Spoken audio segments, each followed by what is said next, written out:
Welcome to Define. I am your host, Didier Rutagungira. In each episode of Define, I talk with people I find fascinating and dive into their minds to bring you conversations packed with essential insights, tools, and skills designed to elevate your personal development, accelerate your career, and drive your business success. Genocide is committed against humanity.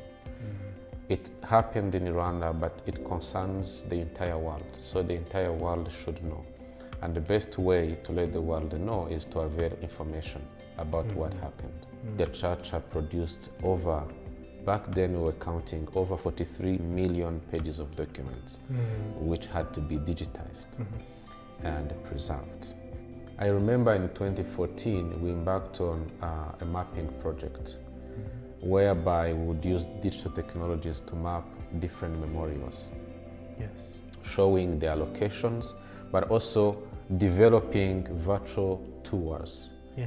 And then upload those files, and people were able to visit those memorials in a 360-degree visual environment. I was privileged to visit the Ellen campus in the north. Yeah.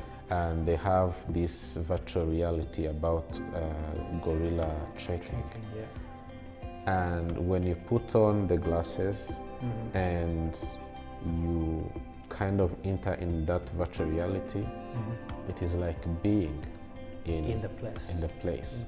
So I can imagine in the near future having kids put on glasses and being able to explore the past. Hello there, welcome to yet another episode of Define, still on our series of conversations focusing on tech and digital transformation. Today, we are discussing on the memory of genocide against the Tutsi in the digital age, digitization and preservation. My guest today is Mr. Claver Irakoze. He's a survivor of the genocide against the Tutsi, father and husband, researcher, author, and founder of Umurage Parenting Center.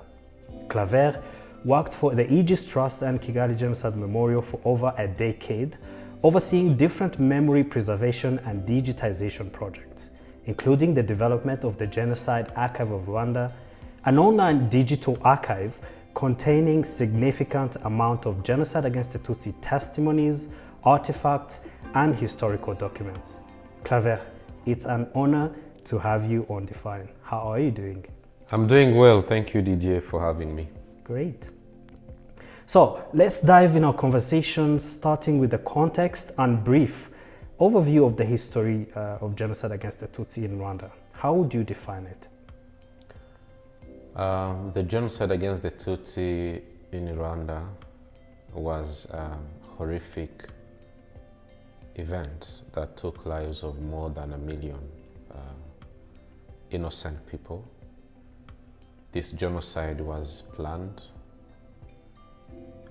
refined over time, tried in different parts of the country before 1994, and executed. This genocide was preventable because powerful countries knew what was going on at the time. Different reports had been produced clarifying that what was happening in Rwanda between 1990 and 1994, before the epic of the genocide, were serious crimes against humanity, targeting Tutsi population, and let alone targeting moderate Hutu who would oppose the genocide plan. Unfortunately, what we see today is that genocide as a plan did not end when the RPF stopped the genocidal forces. We are dealing with people denying that this genocide took place. We are faced with people involved in denying and distorting history. And that is very dangerous because it has an impact on the young generation, which did not live through this. And yeah, it's part of the genocide plan itself, because the last step of genocide, as you know, is denial. Yeah. Good. So you're talking about denialism and how much it is a danger to our society, and that leads me to this question, because I think fighting denialism without having facts and evidence about the history, it's quite impossible. So I wanted you to touch a little bit about the importance of preserving the memory of the genocide against the Tutsi. Preserving the memory of the genocide against the Tutsi responds to many unasked questions. What happened? When we preserve the memory, when we record testimonies, when we gather historical documents that show how genocide plan was developed and executed, different orders that were given by government authorities, then we are shedding light to what happened. That is one. Two, we are also enabling the researchers to dig deeper in this amount of information and get us more facts, get us more understanding of what really took place in this country. Another element is education. We cannot talk about the past, we cannot talk about the genocide, its consequences, without having this evidence. And they are needed for education purposes, because it is one thing to be in front of people telling them what happened, but it is yet another thing when you have evidence, when you show document, when you show videos of what was happening. So it's a form of upholding the truth, enabling research, supporting education, but informing the world. Because one sure thing is that genocide is committed against humanity. It happened in Rwanda, but it concerns the entire world. So the entire world should know. And the best way to let the world know is to avail information about what happened. So if you're talking about letting people, it's like really awareness, educating the people about what happened in Rwanda. We're talking about the history of genocide against the Tutsi. I wanted us to, because since this episode is focusing on tech and the use of digital means to communicate that or to educate, how do you see the role of digital technology in serving the memory preservation? I'm glad you added the term digital, because back in time there was some sort of technology. Information was shared through telegrams, telephone, land phone telephones were working, people could mail each other. So that was a form of technology back in time. But in today's digital era, we are talking about digital technology. Which is very important. If I maybe give an example, I was privileged to work for the Kigali Genocide Memorial and Aegis Trust. In 2010, when I joined, the memorial was building an online archive.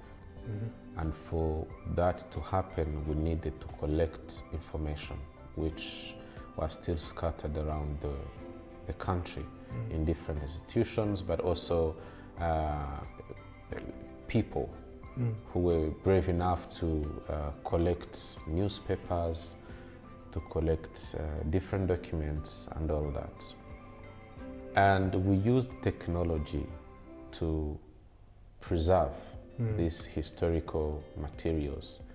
I remember we had different processes, including scanning photos, documents, but also turning the old VHS tapes, if you remember, the famous magnetic tape reader, magneto. We had so many video content that was on VHS tapes. And even when we started recording testimonies ourselves, we were using semi-digital cameras which had DV cam tapes. So it was not like today where you have cameras with SD cards. You record, you just copy and paste in your machine what you have recorded. But back in time, there was a process involved of getting the small tapes from the camera and pass them through a machine that would read and transform the files into digital files. And yeah, that process was utilized to massively digitize information that we let alone put on a platform called Genocide Archive of Rwanda. If people Google it, they will find really massive information about the genocide against the Tutsi. Not only information about before and during the genocide, but along the way we're also able to map post-genocide recovery. And I see that as an important element of how digital technologies served us in preserving the memory of this genocide against the Tutsi. That was just one bigger project we worked on. Let alone we were involved in digitizing Gacaca records. As you remember, Gacaca ruled over 10 years, trying genocide perpetrators. Many cases were heard, tried, and in the end, Gacaca produced back then we were counting over 43 million pages of documents, which had to be digitized and preserved. And here we are probably focusing on digital technology, digitization, but in the context of preserving the memory of genocide, you also need to keep the physical materials preserved. So physical and digital archiving has been a great opportunity for me to get exposed to what technology can do to serve the preservation of the memory of the memory of genocide against the Tutsi. Brilliant.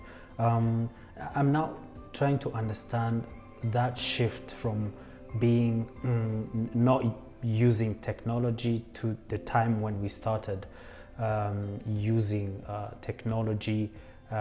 What was easy? What was difficult?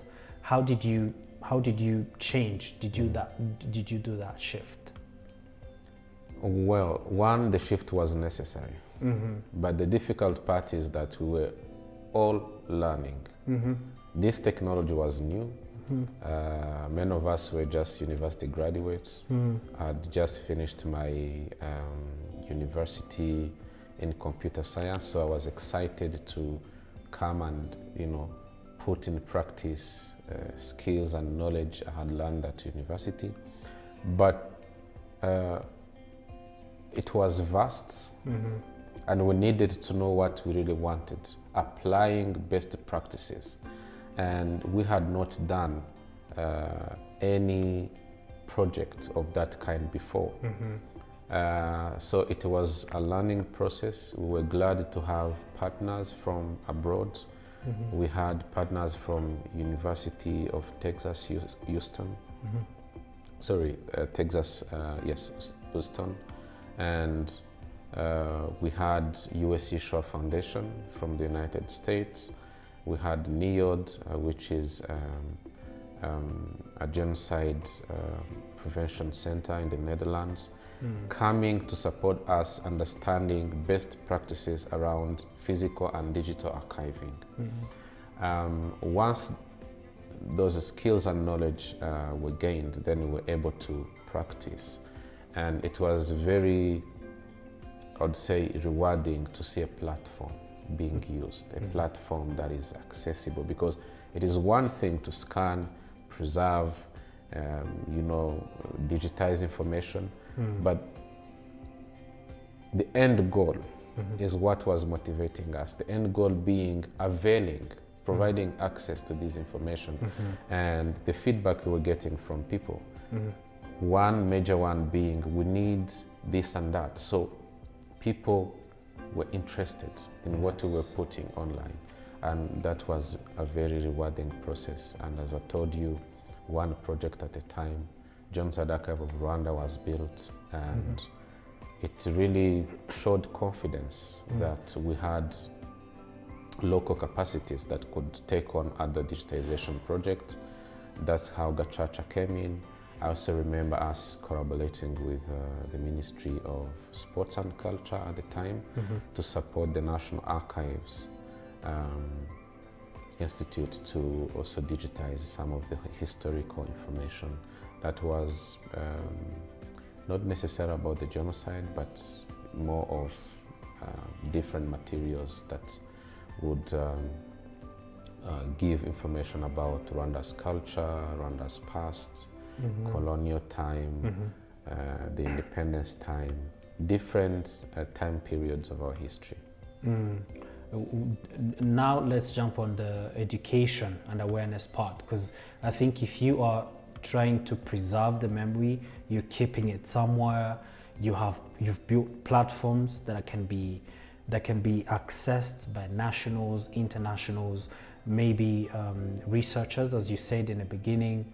I wanted you to touch on that benefits of using technology and serving us as Rwandans to tell the whole world, to tell more than those who come here physically, maybe to visit Kigali Genocide Memorial, and what are they learning, what are they saying, how would you say this has been impactful in terms of education, in terms of awareness? Let me use two examples. One, for those who might know, Aegis Trust, which runs the Kigali Genocide Memorial, has what is called Peace and Values Education Program.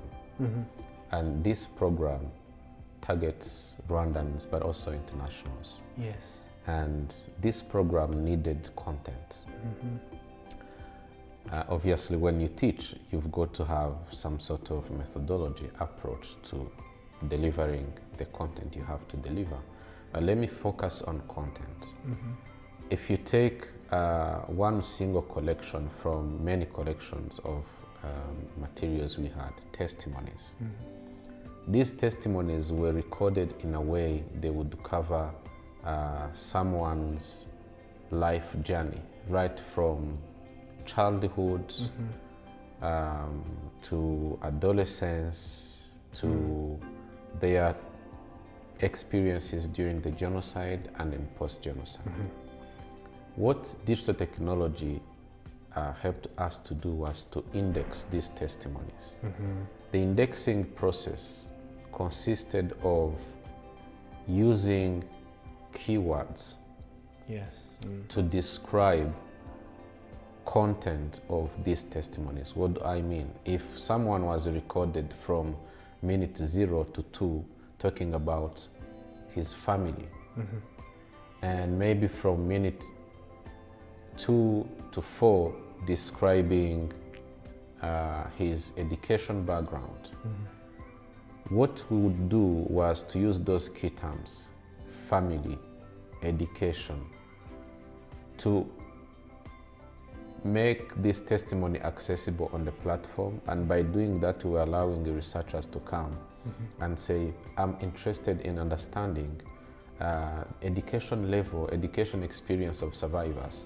Then a researcher would not have to listen to the entire testimony, because education part was captured across all testimonies. He would go on the platform and in the search engine put education and have everything. Have everything. That is a quick example. And I'm trying to link that to the education content that was needed. Those different parts we were describing using key terms were let alone used by educators under this Peace and Values Education Program to convey different messages. Let's say if they were discussing experiences of survivors during the genocide against the Tutsi, we would cut those parts where a survivor is discussing his experience during the genocide. And here I have to mention that we did not only record testimonies from survivors, but also from perpetrators. So we would have perspectives from survivors, but also from perpetrators, even rescuers. Yes. They are there, very few, but they are there, who risked their lives to save lives. Yeah. And when you have such amount of content in front of a classroom, you are able to show, to say, this happened, these are evidence. Someone is talking about victimization. Someone on the other side is talking about the hunting, how he hunted people. And someone on the other side is explaining probably what motivated him to save lives. Yes. So we were able to support our education program in finding really real content. This was not about, how can I say, these were voices of people who lived through this genocide. Yes. It is not like reading something. When you have videos, and this program uses a lot of audiovisual content purposely, because when you have videos, it's like you're interacting with people. You see them, they talk to you, and the message goes beyond the content you are just watching. Because you are able to see emotions of people, you are able to see how they express themselves, and that really provides the entire learning process with an improved way of gaining skills and knowledge. A second example I wanted to talk about is how we would use digital technology to also take Rwanda outside Rwanda. What do I mean? I remember in 2014 we embarked on a mapping project whereby we would use digital technologies to map different memorials. Yes. Showing their locations, but also developing virtual tours. Yeah. And then upload those files, and people were able to visit those memorials in a 360-degree visual environment. So you could, for instance, be on your computer in Europe, America, or outside Rwanda, and be able to visit a memorial like Murambi. Brilliant. A memorial like Harama. And then we would add descriptive notes coming from research studies we had conducted to tell them about the location, let's say Murambi, where is Murambi located, what happened during the genocide, what is Murambi today, and all that. So taking Rwanda beyond Rwanda, using digital technology to serve awareness and education is another form of a great example of how digital technology is serving memory preservation in this digital era. Great. In terms of, you were talking about letting people, or allowing people from far to visit this place, to visit the memorial, have this experience as someone who is there. I wanted you to touch on very specific. Let's talk about Kigali Genocide Memorial, the virtual tour at Kigali Genocide Memorial. What does it entail? What kind of benefits or things that this virtual tour can provide to someone who is far from Kigali, who is far from Rwanda? How do they experience that? Beyond the fact that using virtual tour technology enables us to preserve this place for a long time. But let's talk about people who cannot afford to come to Rwanda, or people who probably want to do some sort of research before they come. We are giving them a chance to virtually visit this place. It's a learning and a remembrance place. So we were able to capture different parts of this memorial. The museum inside and outside, the mass graves, the compounds, and always adding descriptions. And when somebody sees this virtually, I believe his interest in coming physically to the place increases. So along the way, we're not only feeding people with information, the right information, showing them how the place looks like, but we're also increasing their interest in deciding on coming to Rwanda. And you can tell, summertime, the memorial is mostly visited by people from abroad. I'm not attributing this movement only to the virtual tour we've created, but how does it start? It starts when people are aware of what exists, and through virtual tour and putting it on the website of the memorial and the website of Genocide Archive of Rwanda, we are increasing the awareness, and awareness leads into helping people deciding to come. And this is very important because when they come, they already know the place they are visiting. And so it's another form of making sure that people who comes to this place is prepared. Yes. He knows or she knows where, you know, they are going, and they know they have had time to decide, I want to go to that place. Intentionally you want to visit, experience this. I want to visit, and by, you know, reading the descriptive note we put there, I believe they also come with, you know, some pre-defined questions they want to ask, you know, some sort of things they want to see more that they couldn't probably understand in this virtual simulation we do with virtual reality. So it's just amazing to use these virtual tours to take Rwanda to the rest of the world. Yeah, amazing. Digital technology is growing, like day by day. So many things change, and we also need to adapt to those changes. I wanted you to give us your opinion on where you see the future of technology serving in terms of preservation, memory, education. You can also touch on the new trends of AI. You can talk about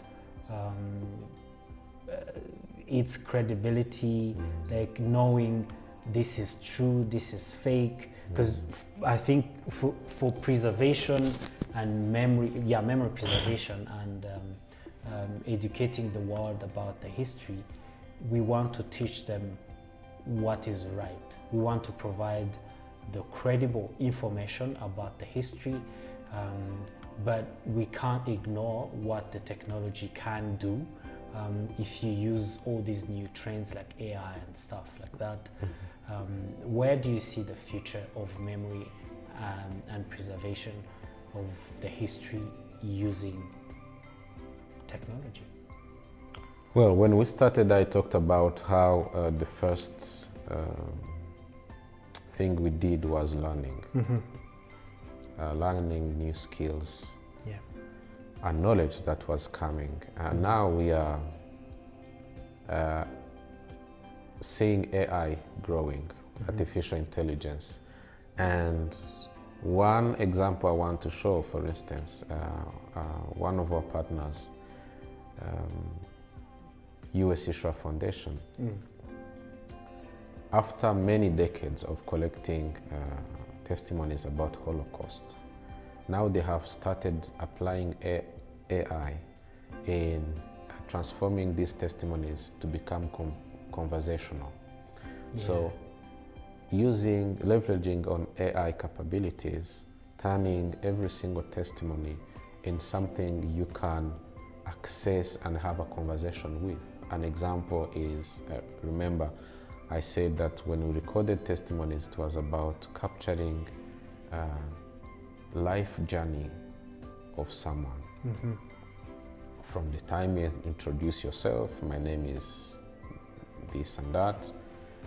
And so because testimonies were recorded in that way, now they're using an AI algorithm to train the content of the testimony to become interactive. And so you can sit in front of an interactive screen and say, tell me your name. And because the name is recorded somewhere, yes, the person talks to you. My name is Didier, or my name is Claver. So this is another advantage of new digital technologies coming to support what has already been done. So if I go on the positive side of things, I see new trends, AI, virtual realities and all that, really coming to offer new ways of learning, ways of consuming this information we've been preserving, and that is really good. If we go on the negative side, and I speak with some reservation because I only want to keep the positive side, is maybe people may intentionally use these trends, new technology trends, to mislead people. We are always faced with those two sides, but let's keep the positive one and strive to use these new capabilities to really keep preserving the memory, keep educating, keep enabling research, and I see that as a good thing because it helps us go extra miles in raising awareness, in letting people know what happened, and even adding new features that help people to understand, to come close to the reality. When, for instance, you create a virtual reality of something, let's leave a bit the genocide experience. I was privileged to visit the Ellen campus in the north, and they have this virtual reality about gorilla trekking. And when you put on the glasses and you kind of enter in that virtual reality, it is like being in the place. In person. So I can imagine in the near future having kids put on glasses and being able to explore the past and kind of navigating through different experiences, knowing that this is a virtual thing that I'm looking at. It is not harming to me, harmful to me, but it's taking me close to the reality. So understanding will be much more easier for the young generation, and they'll be able to kind of understand what the past was. And I see that as a positive thing. Brilliant. You touched on the young people, and I wanted us to stress on that because, like in Rwanda, I would say we have a big number of young people, like those who were born after the genocide against the Tutsi, and who are also, I would say, good with catching up with technology, and they're the ones who might even find the virtual reality, the AI used, the social media more interesting to them to learn about the history.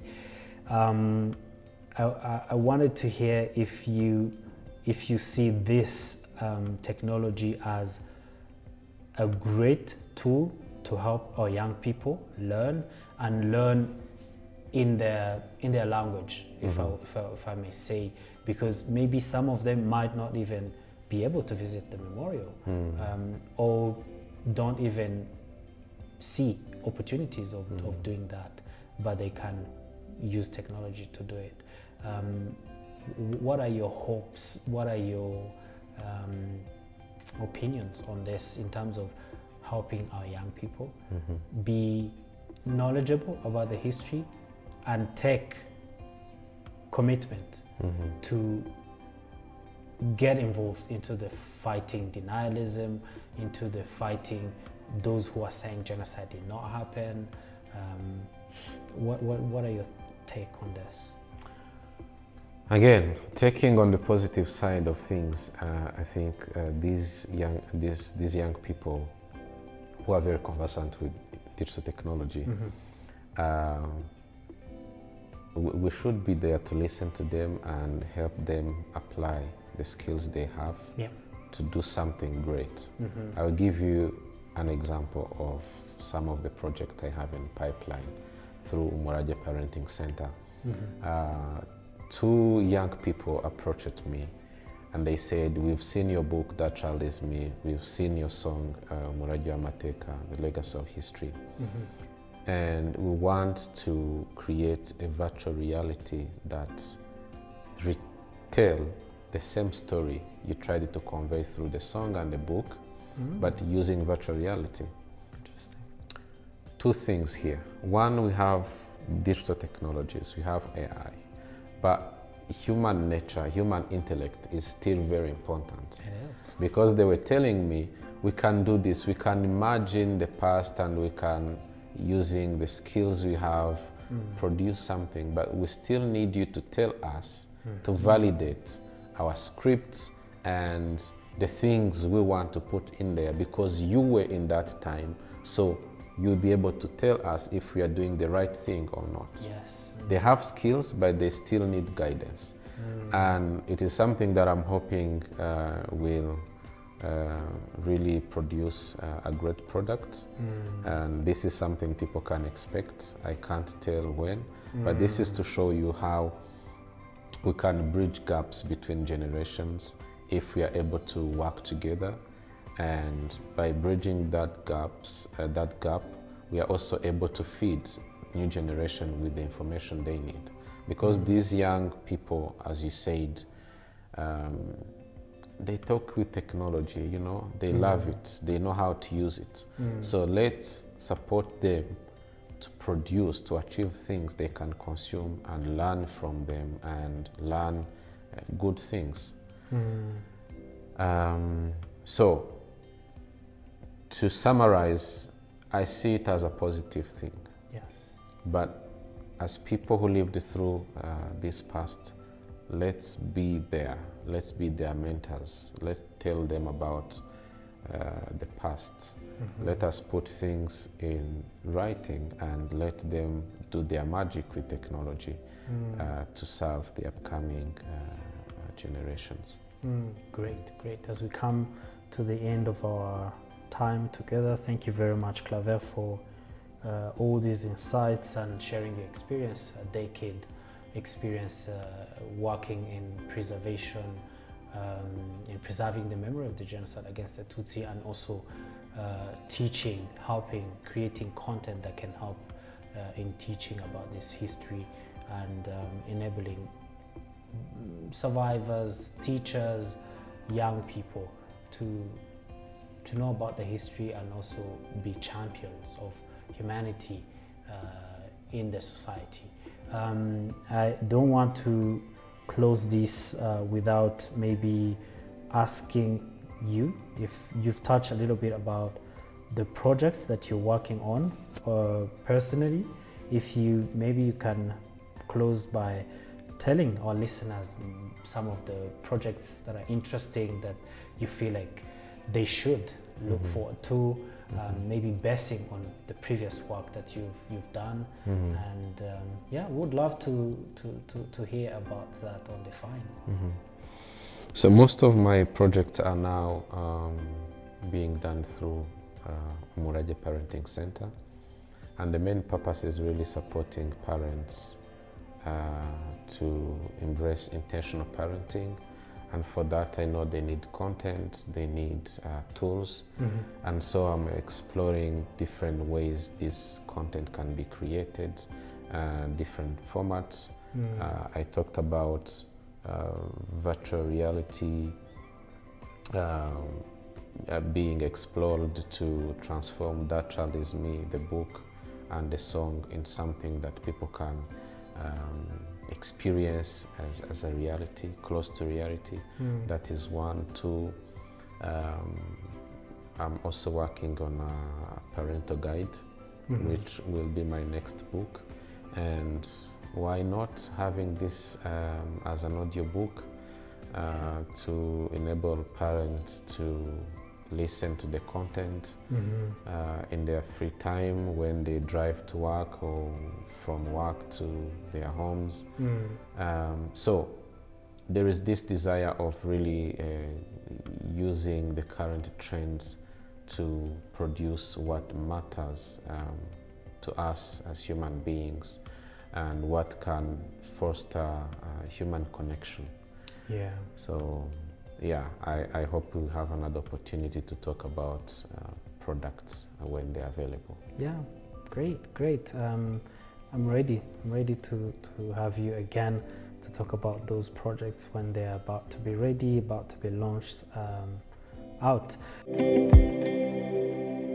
If you are listening to this episode and you have worked on something similar about digitization and preservation on the history of genocide against the Tutsi, we would love to hear from you. If you've got comments, if you've got experience that you want to share, or if you've got questions, I believe we can have Claver respond to some of your questions. Thank you very much for listening. Until next time, I'm Didier Rutagungira. This is Define. Well, that's all for today's episode. Thank you so much for tuning in. Please support this podcast and help us grow our reach by listening, subscribing, and sharing our content to your network. You can also leave a review with your takeaways. This helps us create the exact content you want. Stay blessed and don't forget to be awesome.